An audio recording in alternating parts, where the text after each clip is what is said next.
Welcome back to War Stories and Fairy Tales. I'm Scott, I'm your layman, and this is our history of war. So this is the second episode of our accelerated series, 11 Critical Battles. This series explores some of those battles that are particularly important to the study of military history, either because of their impact on history or because we can use them to illustrate a game change in some way. And today we're looking at the first battle we have a detailed description of in the historical record, the Battle of Kadesh in 1274 BCE. Yeah, you know how frustrated we've been with the Bronze Age battles we don't know anything about? Today we get a battle we know something about. And it's not just the first battle we have a real record of. It's also possibly the biggest chariot battle in history, as well as the battle that resulted in the first peace treaty we have a record for. And not only that, it also helped launch the career of an Egyptian pharaoh whose name is still familiar to us today, Ramses II. So we have a few questions we need to answer before we can talk about the battle itself. Where is Kadesh? Who was fighting over it and why? And why was it important to write it down? And after we've answered those questions, we can talk about the battle itself and how it went down. So Kadesh, not to put too fine a point on it, was more or less where the Egyptian and the Hittite empires met. And in the 13th century BCE, the Egyptians and the Hittites were the biggest boys on the block. That means conflict was probably inevitable. In fact, conflict had been ongoing for a while. The Egyptians were pretty insular up until around 2000 BCE. They pretty much paid attention to what was going on in the Nile Valley and really hadn't looked around at what everybody else was doing, which is why we haven't heard much about them in our main timeline yet. But by 1500 BCE, they had started to expand aggressively. Pharaoh Thutmose I led an expedition all the way up the Mediterranean coast to the Euphrates River. The local kings in what are now Israel, Palestine, Lebanon, and Syria all swore allegiance to Egypt, because when a foreign army rides through your lands and you can't stop it, that's what you do. It doesn't look like Thutmose had really any intention of staying. He marched up the coast, probably fighting a few battles and sacking a few cities, but leaving no record of the conflicts. Hunted elephants in northern Syria near the Euphrates, which means, interestingly, there were wild elephants in Syria at the time. And then he went home. And the Syrian kings promptly forgot their oaths and went back to business as usual. Egyptian expansion into the Levant was on again, off again for a while, until Thutmose III marched against the Canaanites and the Mitanni in 1457 BCE, defeating them at the Battle of Megiddo and establishing Egyptian control over much of the Mediterranean coast, up almost to the mouth of the Orontes River, near modern-day Antioch. And that's about as far as they got. In fairness, they probably figured that was plenty far enough. With control of several key coastal towns as well as the Jordan River and most of the Orontes, just about nothing could cross the Mediterranean coast into or out of Mesopotamia without passing through Egyptian territory. And Kadesh was a key choke point for traffic in and out of the region. It doesn't control the northern route from the Euphrates to the Mediterranean via Aleppo, but any traffic coming across the desert from Babylon or the other Mesopotamian cities is going to pass through Kadesh. Why? Well, let's talk about people in deserts. See, even in the days before cars and airplanes, there weren't that many places a sufficiently determined human couldn't go. Most deserts don't lack water completely. They just make it hard to find. So if you know where to find the water, or how to find the water, or can carry water with you, you can figure out how to cross the desert. And the more people who cross, the easier it is for other people to cross, because directions and guides and trails and later maps make water easier to find. And the more water there is to find, because some enterprising folks figure out how to drill wells and create water points where there were none before. And there's a straight east-west shot from the city of Mari across the desert to Kadesh. It goes through the ancient city of Palmyra as well as several modern towns. Now, desert towns tend to grow up around water points, and water points don't usually change their location, which means, and this is a guess but a reasonable one, this was probably pretty close to the route traders would have taken to get across the desert from the Euphrates to the coast. It's a pretty long digression to explain why Kadesh was an important site for trade, but I can't find a better explanation, and that's what I've come up with from studying the maps. I'm open to your ideas if anybody knows more or has a more plausible hypothesis. Anyway, around the time Thutmose III was consolidating his control over the Levant, another empire was growing in the north. The Hittites had been hanging out in Asia Minor, modern-day Turkey, a region we also call Anatolia, since sometime in the 1600s BCE. And by about 1350 BCE, they started expanding out of Asia Minor, conquering their way down the Mediterranean coast through Syria into Lebanon. Which means the two biggest dicks in the Mediterranean were about to go head-to-head. But before we can go there, we have to talk about who were the Hittites. Well, their culture originated somewhere around the city of Hattusa, a little northeast of the modern city of Ankara. They sacked Babylon in 1595 BCE, and between 1500 and 1300 BCE, they came up against the Mitanni, the Assyrians, and the Egyptians, and did well enough against each of them not to be forced into the status of a client kingdom. To the Egyptians in particular, they were regarded by several successive pharaohs as a pain in the ass. Now, when I was in school, I learned that the Hittites were the first culture to use iron weapons, which is what allowed them to dominate their neighbors. But these days, it looks like that's not quite how it went down. It's true that the Hittites knew how to work and shape iron, but so did pretty much everybody else at the time. What they didn't know was how to get it out of the rocks. Sounds a little bit backwards, right? How could they learn how to work iron before they learned how to smelt it? Well, I'm glad you asked. The iron they and the other Bronze Age cultures around them knew how to work was meteoric iron, iron that fell out of the sky in the form of meteorites.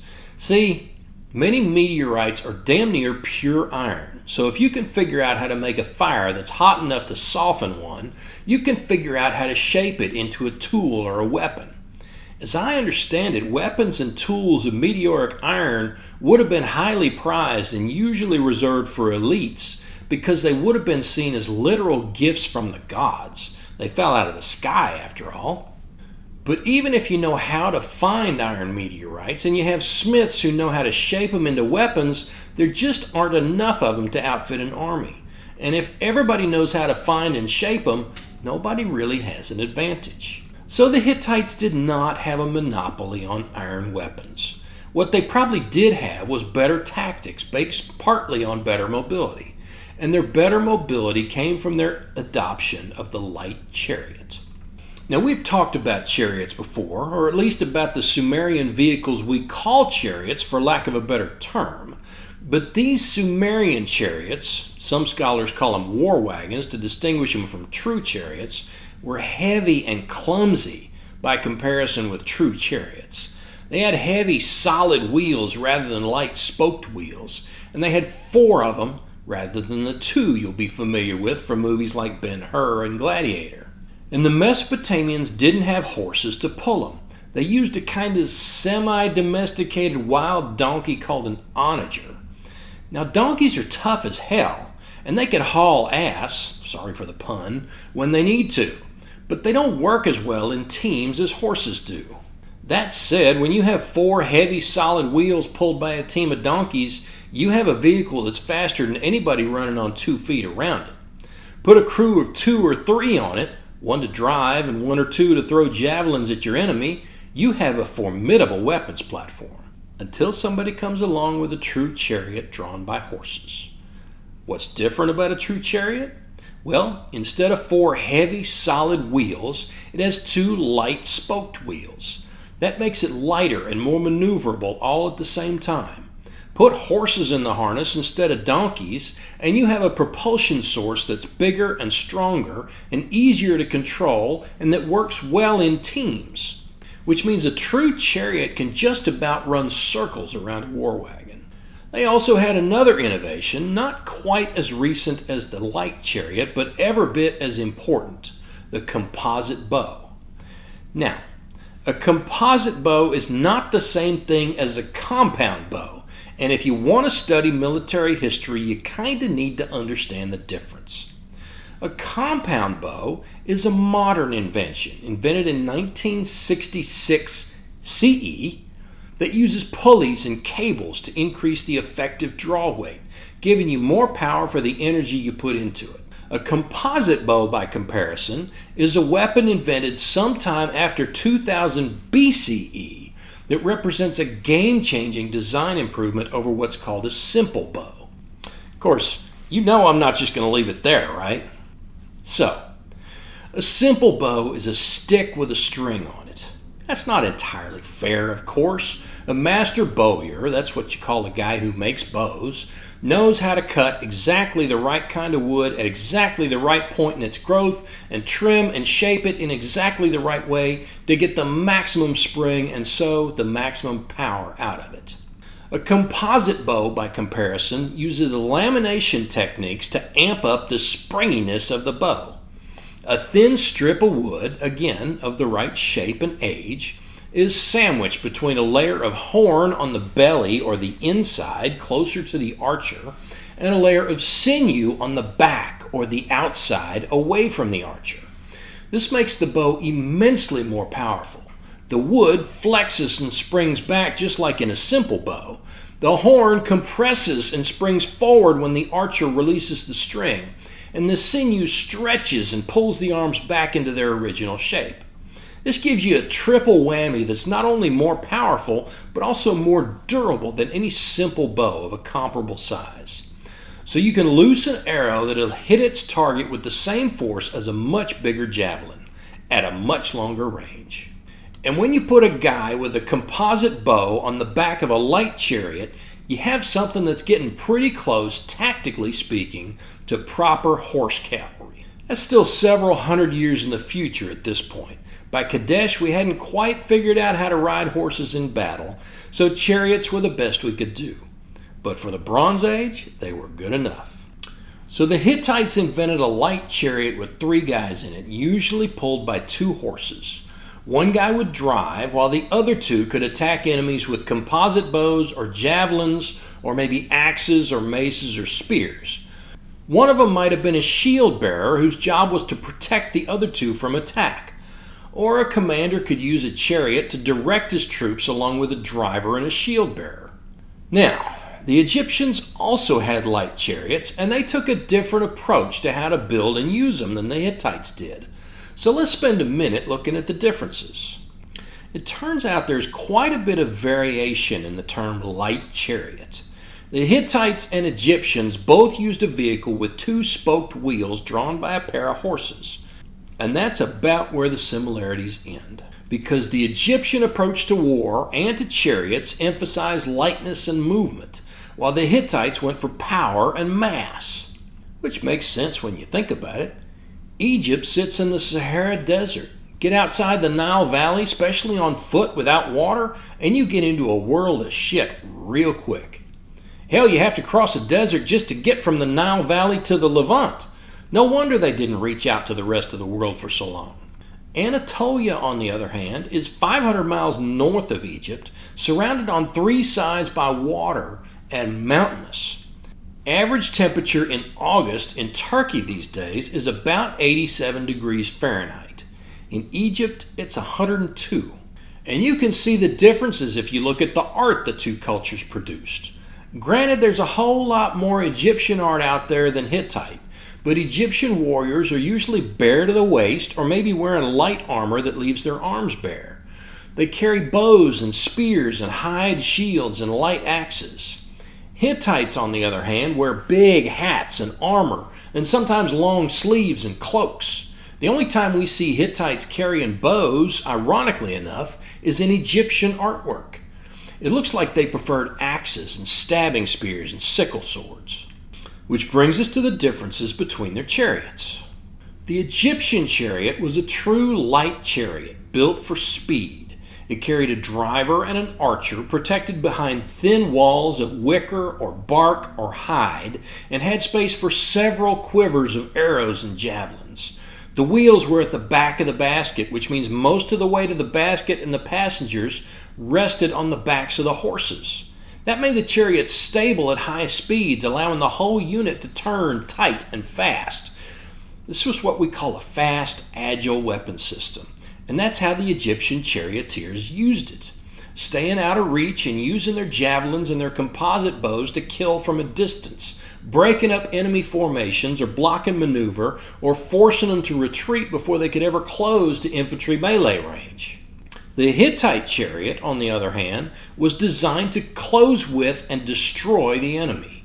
It carried 3 guys, as we've already discussed, more heavily armed and armored than their Egyptian counterparts. The horses may have been armored as well, but I haven't found anything that shows that for sure. Its ramparts, or walls, were higher and more solidly built than its Egyptian counterparts, and its wheels were in the middle of the basket instead of the back. This took some weight off of the backs of the horses, but also made the platform a little less stable at high speed. So the Hittite chariots would have been slower and less agile than the Egyptian ones. But here's a point we need to make clear. If you watch sword and sandals movies, or you look at artist ideas of how chariot warfare might have looked, sometimes you see chariots charging headlong into a wall of prepared infantry. I can pretty much guarantee that's not how it went down. In fact, that's not how it almost ever went down. Even 2,000 years later, after heavy cavalry really became what we think of as the dominant force on the battlefield in the Middle Ages. I'm going to stop myself from dragging the 12th century Normans or the 14th century French knights into this episode on the 13th century BCE. I'm just going to say that even they wouldn't have charged directly into the middle of a line of disciplined infantry that was ready for the charge. That's just not how you use cavalry. Because horses are made of meat, and they damn well know it, and they don't like to charge into pointy things any more than you do. And what's more, they're expensive, and so is the chariot they're pulling. And the horses are way out in front of the weapons platform. And all you have to do is kill one horse to turn those 2 or 3 guys in the back into half-assed infantry. And that makes them vulnerable and takes away their main advantage on the battlefield, which is their mobility.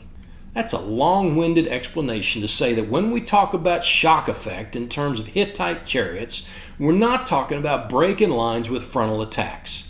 In fact, we're going to see that when the Hittite chariots get into it with disciplined infantry that knows what it's doing, they lose their advantage pretty quick. Spoiler alert, sorry about that. Now that's not to say chariots are useless for shock effect.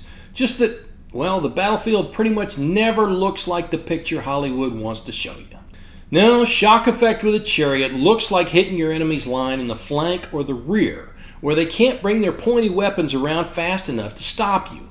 You get bonus points if you catch him on the march before he has a chance to form up, or run him down as he's fleeing because you've broken his line and panicked him. These are the scenarios where the mobility of chariots and later of cavalry really makes the difference. Okay, enough nerding out about chariots and cavalry and infantry and what they're all good for. You're here to learn something about the battle, so let's get to that, shall we? So, after they finished being a pain in Thutmose III's ass, the Hittites went on to be a pain in his successor's ass, Seti I. Seti took Kadesh back for a while, but just like Thutmose, as soon as he went home, they just took it back.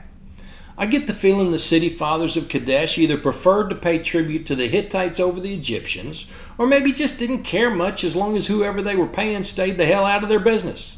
But the bad news for Kadesh was that there was a new sheriff in town. Ramses II succeeded Seti I as pharaoh, and immediately started looking for ways to consummate his massive ambition. You might have heard of Ramses II. Later in his reign, he would call himself Ramses the Great, a title we still use for him today. His 66-year reign was the second longest in Egypt's history, and he spent a good chunk of it at war, defending Egypt against a variety of enemies, and trying to take Kadesh back from the Hittites too. Not to mention how many temples he built and how many statues of himself he erected, and possibly losing several thousand Jewish slaves into the Sinai if the Exodus story is accurate.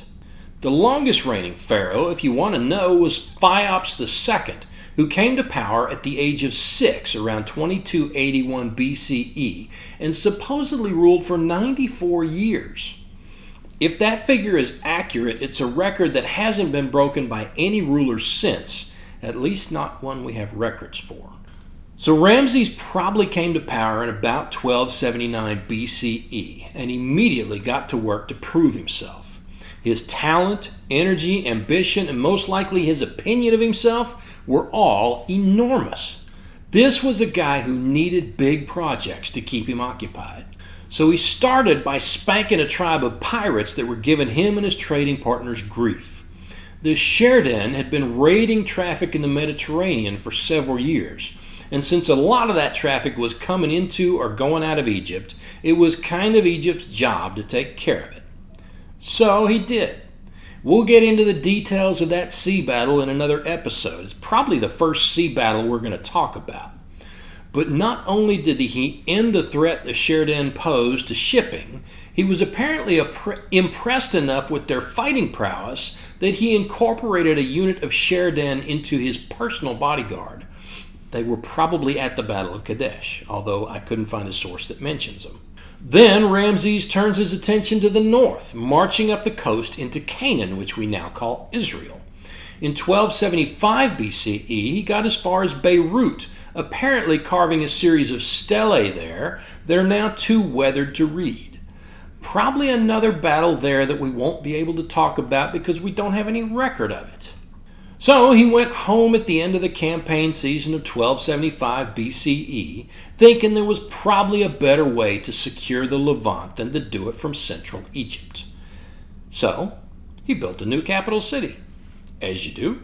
This capital, rather than being south of the Nile Delta in the heart of Ramses' empire, would sit as far north and east as he could put it, which in ancient Egypt means it was on the eastern side of the delta, as close to the coast as he could get it and still secure it against attack from the sea. He built the town with your normal temples and storehouses and worship centers and government offices, and he also built factories where his artisans could turn out weapons and chariots and shields, as well as armories to store them, and presumably barracks for the men to wield them, stables for the horses to pull them, and training fields for both. Ramses didn't just fall in on some random town and build it out to suit his needs. He built an army town, complete with defense contractors. This was an announcement to the Mediterranean world that Ramses was coming. And being a man of great humility like all Egyptian pharaohs, he named it after himself. The city of Pi Ramses would be the base from which he would convince the world of his greatness. And the following year, 1274 BCE, he launched his latest invasion. So, while Ramses is marching north, let's take a minute to meet his adversary, Muwatalli II, king of the Hittites. Unfortunately, we don't know nearly as much about him as we do about Ramses, mostly because most of the records we have from this period, and of this battle in particular, come from Egypt because they kept incredibly good records for the time. But let's go over what we do know. Unlike Ramses, Muwatalli had been king for a while. Near as we can tell, he came to power around 1295 BCE, which means he had been in power for 21 years by the time Ramses came north to meet him. And where Ramses had probably never gone toe-to-toe with Hittites in a major battle, Muwatalli may have fought Seti I when he tried to take Kadesh back a decade earlier. That, or else he had made a deal with Seti to prevent the two empires bleeding each other over Kadesh when they both had more important issues to deal with closer to home. But if there was a deal, it seems like it basically gave control of Kadesh to the Hittites, so Ramses didn't feel inclined to honor it. Muwatalli probably also had another advantage over Ramses in that he had been king for 2 decades and was secure in his power. However absolute the pharaoh's rule was in Egypt, however talented Ramses was as a leader, There's something to be said for the stability of a 21-year rule that just isn't there for a king in his 5th year. And Muwatalli was much closer to his base of operations and moving through territory and peoples who were much friendlier to him than to the Egyptians. Now I'm pulling stuff a little bit out of my ass here, but the way this thing goes down, I get the feeling that a lot of the people around and north of Kadesh were much more comfortable with the Hittites running around than they were with the Egyptians. It may be that the Egyptians insisted on a more absolute form of obedience than the Hittites, or that they just felt more like foreigners than the Hittites did. But I just get the feeling that the people of the Levant, or at least of Syria, were more comfortable with Hittite rule than with Egyptian. Put another way, Ramses was advancing through at least semi-hostile territory, while Muwatalli had much greater freedom to maneuver, and the people living in the area were much more likely to bring information to the Hittites than they were to the Egyptians. So we've talked about how each of these combatants equipped their forces, how they approached warfare, how the environment around the battlefield might have affected them, and how their kings might have looked at their people and their adversaries. Enough background. It's time to get into it. No shit, there they were. By May 1274 BCE, Ramses was in northern Canaan, closing in on Kadesh, and Muwatalli knew he was coming and might have been waiting for him. But once again, we can't be sure because most of the records come from Ramses. Now we need to back up for just a second here and talk about how a large army moves. A fair-sized sports stadium holds about 25,000 people. That's about how many people Ramses had. Think about how long it takes that stadium to empty out after a game, and you start to get an idea what it's like to move that many people over any considerable distance. Now take away paved roads and flush toilets and ready-made food, and you get a better idea of the challenges involved. 25,000 people don't move anywhere quickly or easily, and they leave a mess wherever they go. That many pairs of feet churn up ground, destroy any vegetation they walk over, and leave muddy or dusty ruts anywhere they have to narrow their front to pass an obstacle. And that's before you add horses and wheeled vehicles. And if you're trying to move all those people in one group, any slowdown at the front, like a horse stepping in a hole and breaking a leg, or a guy going down to heat exhaustion, or a chariot breaking a wheel, can mean a huge delay for the guys coming up from behind. And that's if your guys don't have to find food on the march. If they have to forage to supplement whatever food they're carrying, the land they pass through is going to look like it's been hit by a plague of locusts. Large armies solve this problem by breaking up into smaller units on the march. These units either follow one after the other at some reasonable interval, like a day's march or half a day's, or they ideally take separate routes with the goal to assemble at a prearranged spot. So our hypothetical 25,000 man army might split up into 5 units, or 3, or 6. Of course, there are other considerations here because you don't want your traveling elements to be too small to defend themselves from any enemy you think they might run into, and you want them close enough that they can come to each other's aid if they need to. That's why Ramses marched north with his force divided into 6 elements. He had 4 combat divisions named after Egyptian gods: Amun, Re, Ta, and Set. Each division was a combined arms force with its own infantry and chariots. His personal bodyguard traveled with him, and he and his entourage, including his family, seemed to have traveled with Amun. And he had another element of Canaanite allied troops called the Narum, whom he sent north along the coast to secure the port of Sumura, pretty much directly west of Kadesh, to give him a clear line of communication with his navy. All told, he had something like 35,000 men under his command, including about 2,000 chariots. So far, so good. A day's march out from Kadesh, when Ramses could see the city from the upper end of the Bekaa Valley, his men brought in a couple of Bedouin who claimed to be loyal Egyptian subjects, and who came with some welcome news. Muwatalli was afraid of him, and was hiding with his army about 120 miles north at Aleppo. Of course, it doesn't seem to have occurred to Ramses that these dudes were telling him exactly what he wanted to hear, which might tell us a little bit about his approach to leadership. So, confident in his ability to fall on the city more or less unopposed, he pushed Amun forward to a campsite on the west side of the Amukadiya, a tributary of the Orontes. Kadesh sat on a hill between the rivers, so setting up camp outside the triangle formed where they came together would have allowed him to wait for the rest of his army to come up, then march the whole army into the plain in front of the city in the morning. I imagine he figured that would be enough of a show of force to get the city to capitulate. That's probably the kind of thing that had worked for pharaohs in the past. Of course, that's not how it worked out this time. Ramses reached his campsite with Amun later that afternoon, and they immediately set to work digging a ditch around the camp and fortifying it with offensive shields. While the infantry was busy with that, he sent scouts out to find out what was going on in the surrounding area. It's impossible that this was the first recon he had sent out on his way north, but we're about to find out that for whatever reason, his intelligence up to this point was pretty piss poor, because one of the scout units he sent out came back with a couple of prisoners, guys who actually worked for Muwatalli. And after a little encouragement, they sang a very different song than the Bedouin had sung that morning.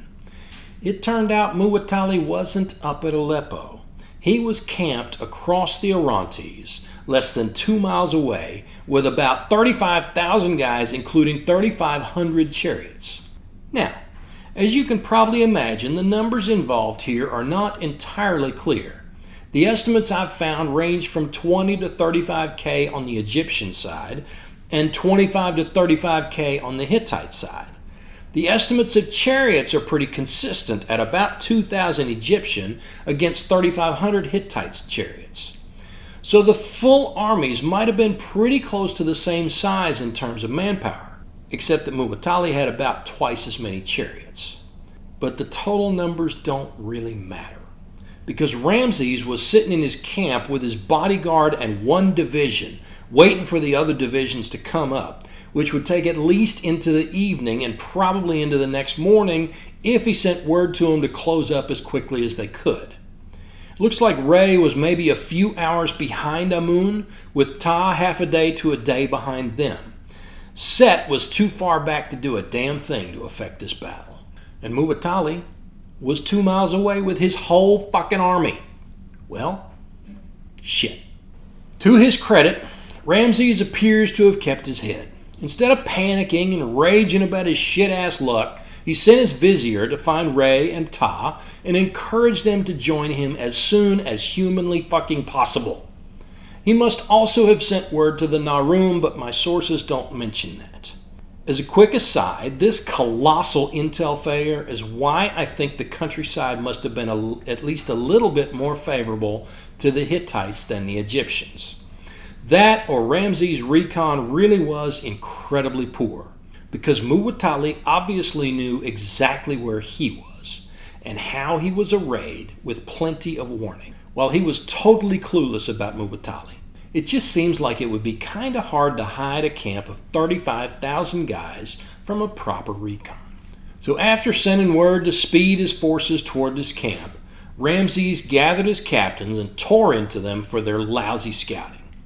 Apparently, he didn't consider it his responsibility to make sure his subordinates were doing what they were supposed to do. Or maybe he was embarrassed himself and deflecting the blame. Or maybe that's just how he chose to write it up. There's really no way we can know for more than 3,000 years later. But it still doesn't look like he was particularly worried. Ray would be there shortly. They were probably crossing the tributary as Ramses was berating his captains. And Ta would march into the night and probably get there a few hours after dark. But unfortunately for Ramses, Muwatalli was already in motion, because he recognized a fundamental truth of warfare. It's easier to defeat part of an army than the whole thing. Again, it's pretty obvious that Muwatalli knew much more about Ramses' movements than Ramses knew about Muwatalli, because the Hittites broke their camp and sent about 2,500 chariots south across the Orontes to catch Ray in the flank as the division hurried north to join Amun, while the king and his infantry, along with about 1,000 chariots, set up in reserve overwatching the ford on the Orontes north of the town. Muwatalli was setting the Egyptians up for what's called a defeat in detail, where you direct your forces against one part of your enemy's force, smash it, then turn and deal with another part. It's a technique you'll often see used by a smaller force against a larger, especially when there's a way to block the parts of the larger army from coming together against you. In this case, Muwatalli used the distance between the divisions to accomplish exactly that. So 2,500 Hittite chariots bore down on Re's right flank. I haven't been able to find solid numbers for Ramses' divisions, but based on his total numbers, Re was probably somewhere between 6,000 and 7,000 infantry and about 500 chariots. Now 6,000 infantry, if you give them time to get formed up and they're properly disciplined not to break ranks when charged, ought to be able to at least defend themselves against 2,500 chariots. The chariots' mobility means the infantry probably won't win that fight without help, but they ought to be able to hold their ground until it gets dark, at which time they might manage to break out and continue their movement north to join the rest of their force. But Re didn't have time to form up.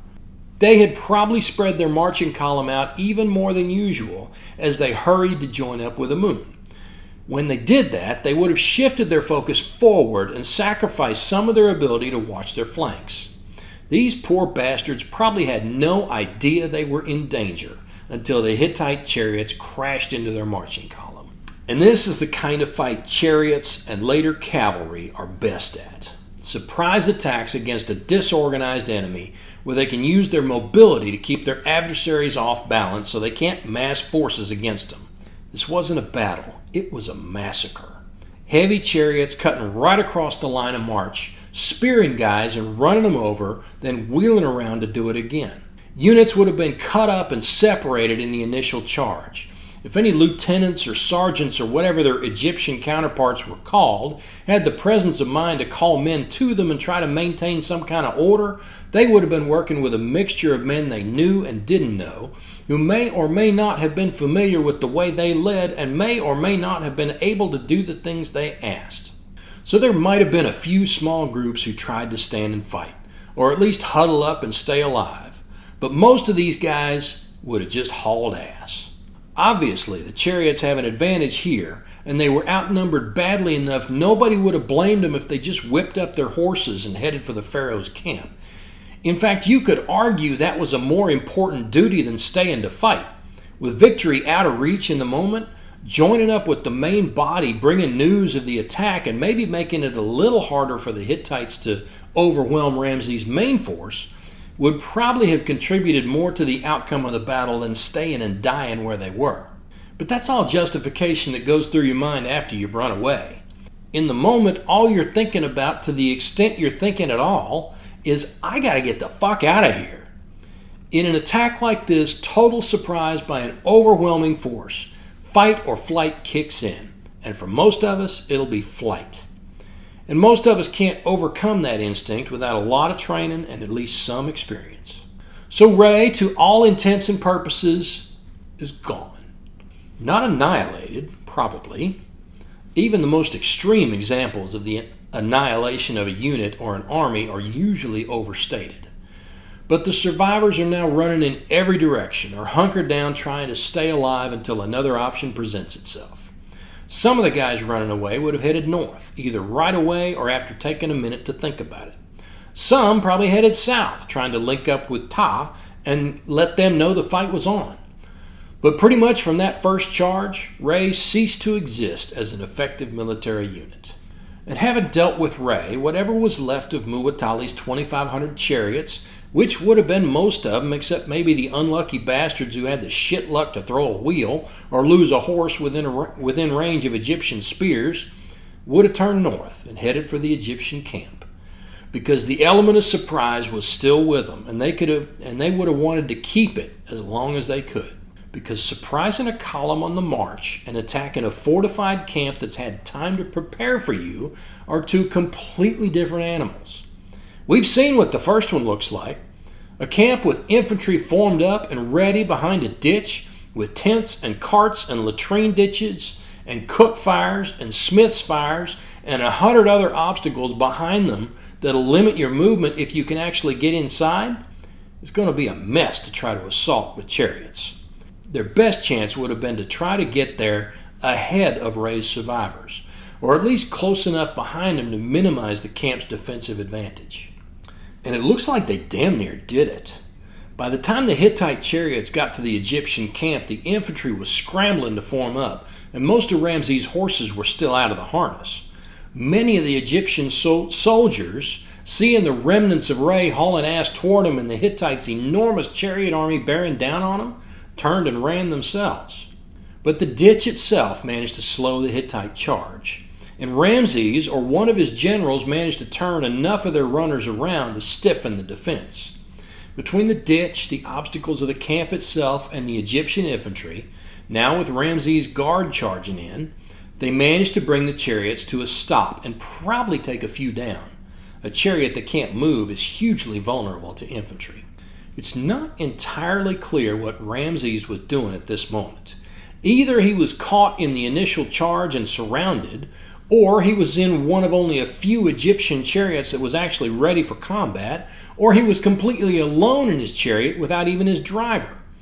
Either he managed to fight his way out and back to his own lines on his own, or he rallied a small force of chariots and rode clear around the Hittite army loosing arrows at them, or he tied the reins of his horses around his waist and counterattacked by himself.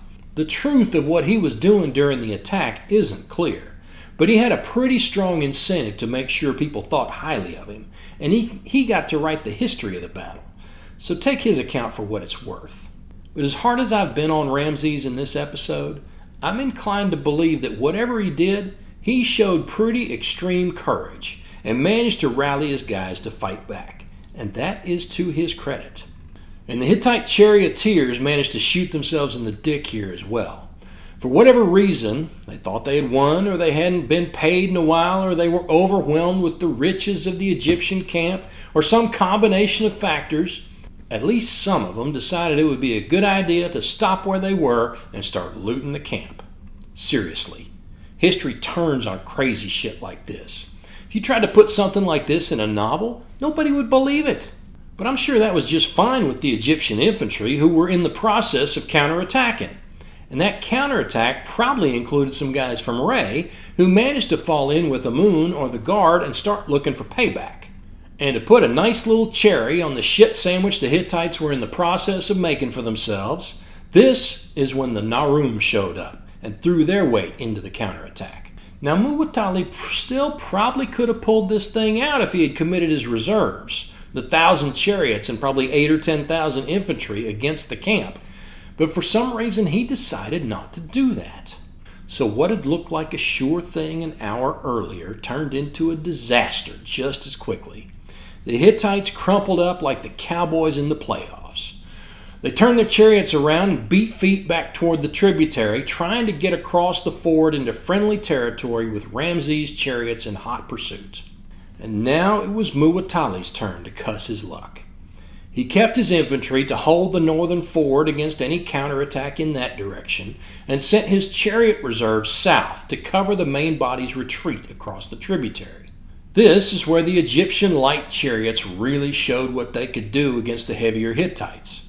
Ramses pushed hard, forcing many of the Hittite charioteers to abandon their chariots and try to swim the river in their armor, which worked for most of them about as well as you'd expect.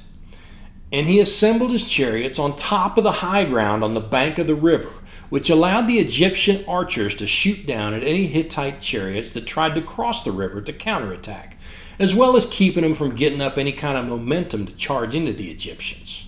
This is where most of the casualties of the battle would have occurred. First in the initial surprise attack against Ray, and then as the Hittite chariots tried to retreat across the river.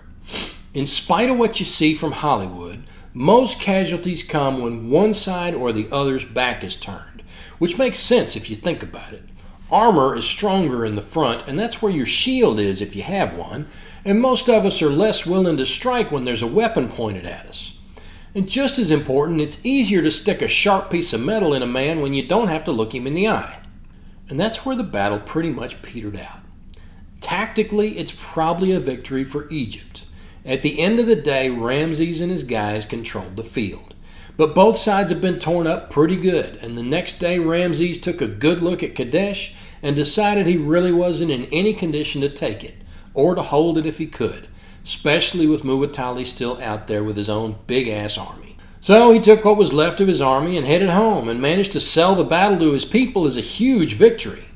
I guess nobody thought to ask why they still weren't getting tribute checks from Kadesh. At which I imagine Muwatalli breathed a heavy sigh of relief and led his own army home, where he also declared a great victory. Things warmed up between the Egyptians and the Hittites in the later years of Ramses' reign, especially after Muwatalli's successor, Hattusilis III, took over. He invited Egyptian ambassadors to Hattusa, and in 1259 BCE, the Hittites and the Egyptians signed the world's first international peace treaty, with Ramses marrying one of Hattusilis' daughters to seal the deal. So even though Kadesh wasn't what you would call a decisive battle, it gave us a few important historical landmarks. The first battle recorded in detail, the largest chariot battle in history, and the first peace treaty we have a record of. So that's the Battle of Kadesh. Let's take a look at our scorecard. Just push this out where you can see it.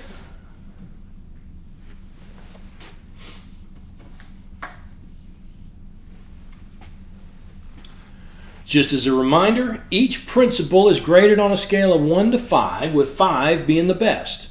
I'll add a brief explanation for each grade. First one is mass, your capacity to bring overwhelming force to bear at the critical point on the battlefield. Both commanders managed this at different points in the battle.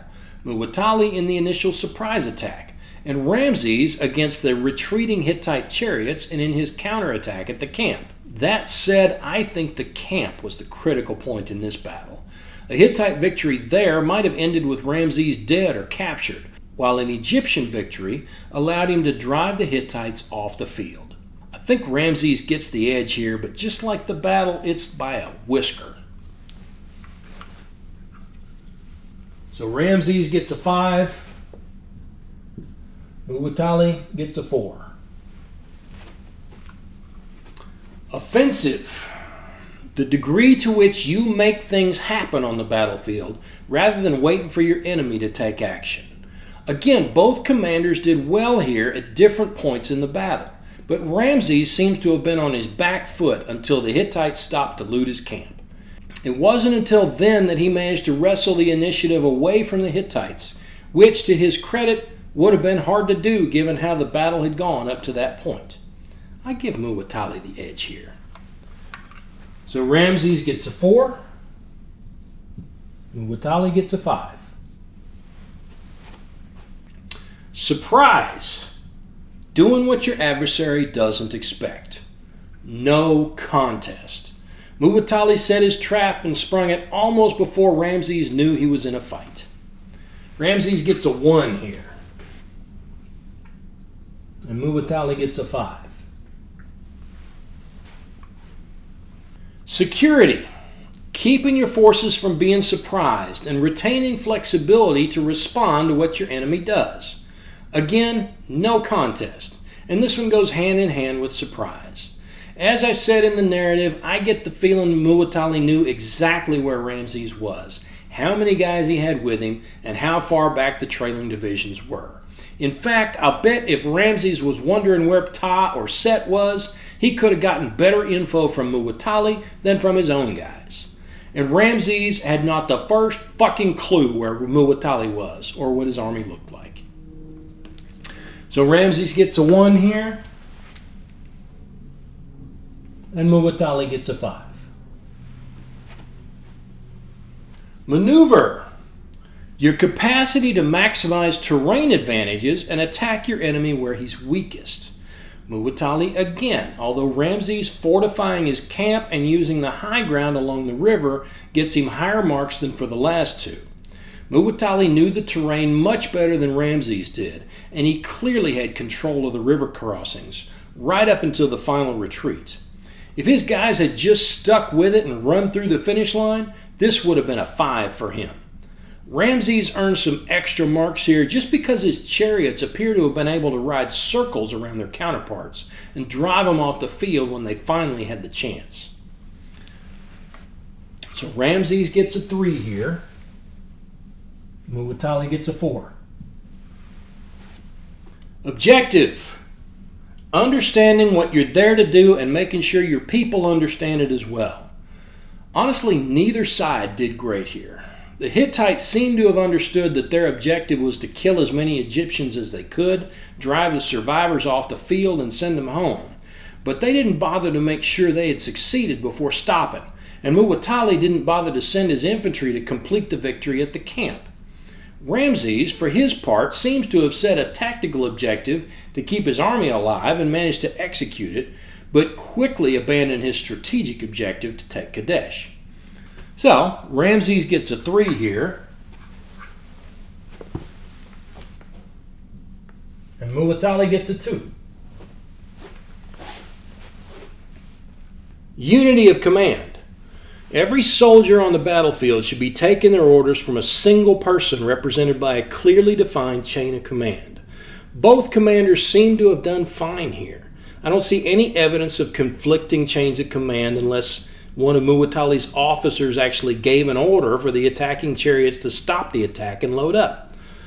Ramses gets the edge for that and for being able to rally his troops and lead them in a counterattack after they had just almost lost their asses.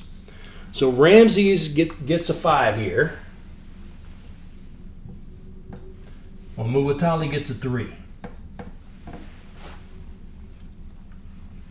Simplicity. The less your troops have to think about what to do next, the more likely they are to successfully work as a team. Muwatalli's plan seems to have been pretty simple. Destroy Ray, then attack the Egyptian camp and drive them home with their tails between their legs. Ramses' plan, to the extent he had one, was also pretty simple. Gather his remaining forces, counterattack, and keep as many guys alive as he could. I think both commanders did fine here. So they both get a 3.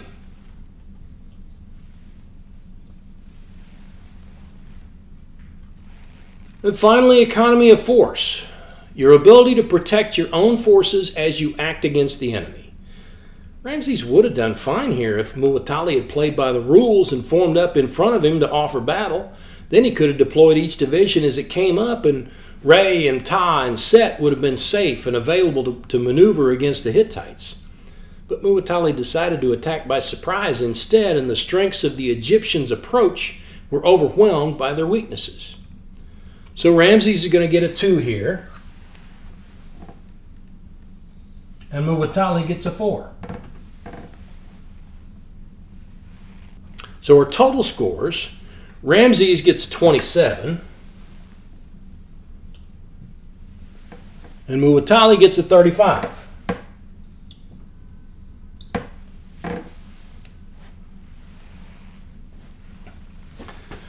So we have kind of a rare result here where the guy who got the fundamentals right more than his adversary still ends up losing the battle.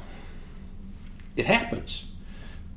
And it doesn't mean the principles are useless. It just means you can't always rely on the principles to tell you how the battle went. Because battle and war is a fundamentally human endeavor. And as long as humans are involved, we're going to find ways to confound any attempt to measure it. And that, to me, is one of the things that makes it such an interesting area to study. So thanks for joining me today. If you got a kick out of this episode, don't forget to give me a thumbs up and hit that subscribe button. And make sure you tell your friends about us. Till next time, I'm Scott, reminding you to piss when you can. Have a good one.